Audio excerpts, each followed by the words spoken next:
Hierdie is my favorite kamer, ons noem hom die stoepkamer. Dit is 'n baie klein ruimte, maar verskriklik mooi. Ons het 'n dramatiese donker muur, baie mooi chandelier. Daar is 'n groot goue spieël. So die bed is 'n dubbelbed en hy is ingebou. So dis nie so jy kan skuif nie. Ja, en dan is daar bedliggie so in die middel van die kopstuk.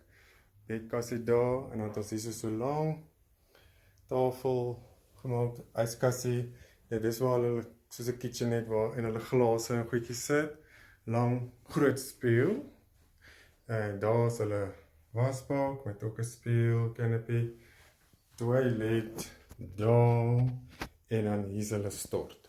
So dis so een vertrek, met 'n stort, toilet, wasbak, en nie geskik, definitief nie vir 'n week se bly nie, maar baie exclusive, nie deel van die huis nie, op jou eie stoepie, jou eie courtyard, ja, wat baie lekker maak en meer privaat.